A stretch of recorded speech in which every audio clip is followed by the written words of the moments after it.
Hey everyone, welcome back to the layout. It has been way too long, so long that I actually had to go back and rewatch my latest update video just to see what I have done between then and now. And at the end of the video, I wished everyone a happy holiday. So yeah, it's been quite a few months. So there's a few things I've worked on kind of all around the layout. So we're going to start here in the yard with this small little engine facility that I scratch built. It started with a Walthers engine house. I believe if you guys may have noticed in the past, it's been sitting here kind of just unpainted, unfinished. And I started working on it, got it painted, wasn't happy with it. So I ended up just using the base of it here and scratch built my own little structure here for a little engine facility. You know, it's kind of small. Prototypically it'd be much larger, but for the space it works. It could kind of hold one locomotive. I'm going to be detailing it. I've got a lot of neat detail parts that we'll add inside. It's lit. I did some 3D printed lights on the outside and started some scenery. Sticking out of the engine facility, we've got a new addition to the roster. This is an Atlas GP38 that I recently picked up. It was originally the HLCX leaser unit, so we'll just say that we picked it up from them and we kind of patched it out for the Somerset and Raritan. I added the ESU power pack decoder. It's got a scale sound speaker, upgraded LEDs, including I did light the number boards, which is pretty neat. I'll post some pictures here about doing that. But yeah, really nice locomotive, smooth runner, so really easy choice to kind of add it to the SR roster. Just outside the engine facility, I picked up this American Limited sanding tower, which was a great find from a hobby shop in the used bin. Really nice kit. I just kind of added a few little extra things. It's got the SR logo on it, a little windsock at the top, and yeah, it looks pretty good here in the space. Kind of crammed again, but that's okay. That's the space that I've got here. Hiding in the back here, we've got another locomotive that I've recently finished. One of two MP15s sporting the original SR paint scheme, the white and red, and again showing its age with some weathering. Another really nice model from Atlas. Of course, they run smooth.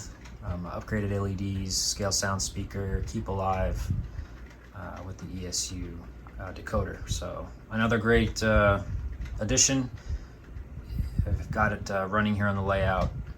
Kind of trying to break it in, but yeah, super happy with that. I've got another one that I'll eventually get around to doing as well. And to finish off the locomotives, we've got the two SW1500s that I've been working on forever. These are done, I would say 99% done, with a few details to add, but they are in operation and also getting broken in here on the layout. For breaking stuff in, I've added a motorman to the layout, and you can see there in the background the New Jersey Transit train that has just started moving, and it will go back and forth across the layout, which is really nice. With it being a shelf layout, point to point, this is a really nice feature just to have some movement while I'm in here working or doing whatever in the training rooms.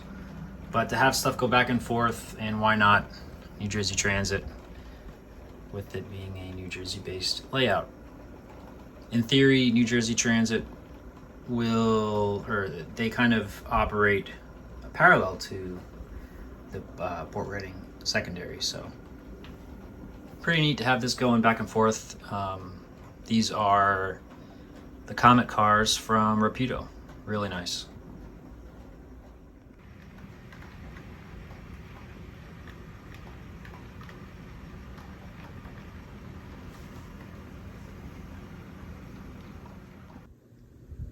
Moving over into the main layout room, this is the Home Depot structure distribution area.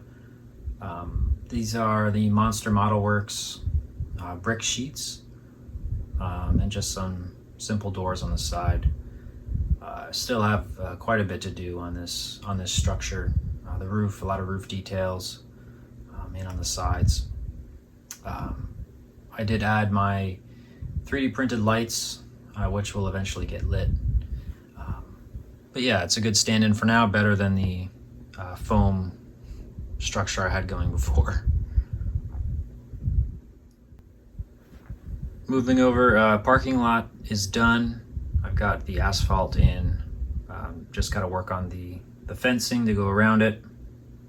And then over here at the Propane Dealer, I do have the structure built. This is a kit from Late Night Hobbies. Joey did a great job with these kits. This one fits here perfectly. Yeah, a lot more to do on this as well. Detail parts. And I'm really excited to get this facility done. I've got a lot of stuff planned, a lot of stuff in boxes.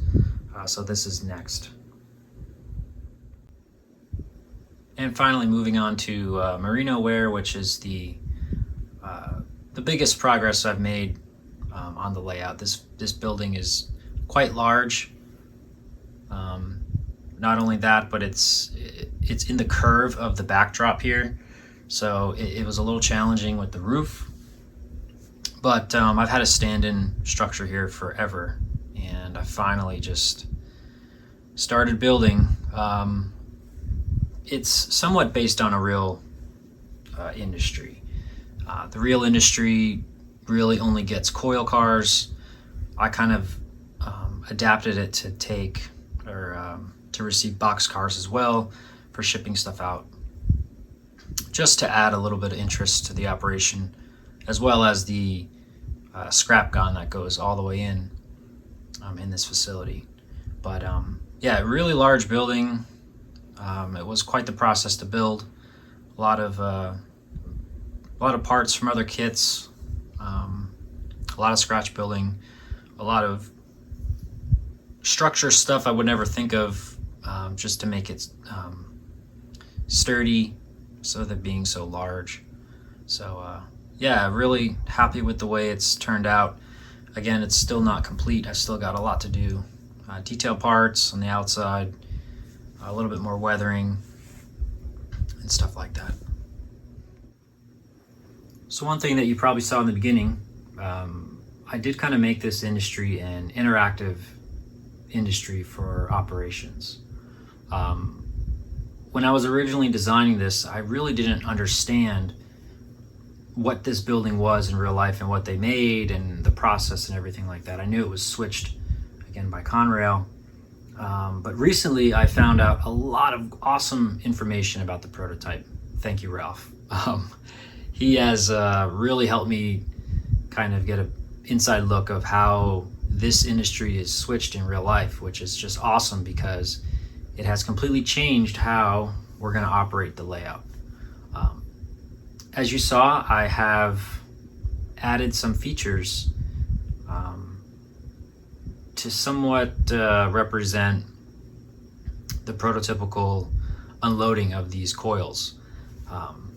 I didn't realize that they only took 2 cars at a time in real life, and here I could fit, I think, 5 inside. So I kind of switched it over to just adding 2 at a time. And another great piece of information I found out is that the crew will actually wait and stand by while they unload the 2 cars.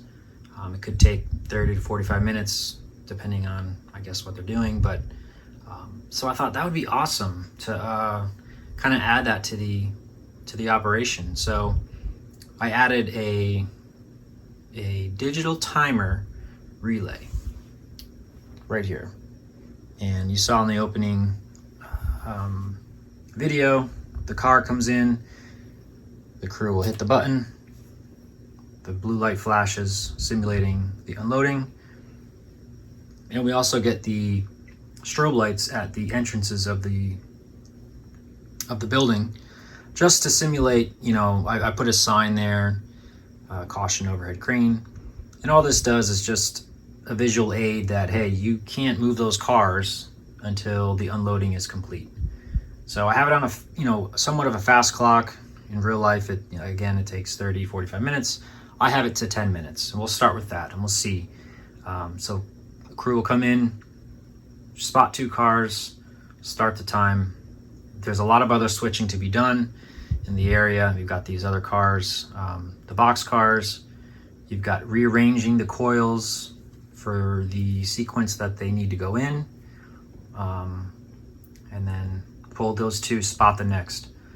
We haven't done it yet during an op session. Hopefully we'll get that done here in the next couple weeks. And yeah, we'll report back and see how it works. But yeah, a little interesting twist to switching this industry. I've also added some Iowa Scaled Engineering train spotters, and that's what you see here on the panel. You see the 2 LEDs, one for coils, one for the gondola, the scrap gon that goes all the way in. So that's shoved all the way in a little bit further than the coils, so when you're swapping the coils in and out, you're not really coupling up to the scrap gon. So it's a little bit further in the facility, and I've got an uncoupling magnet in the track. And one of the sensors here, the train spotters, is right where, when the train is just over the magnet, the LED comes on, so you know when to stop.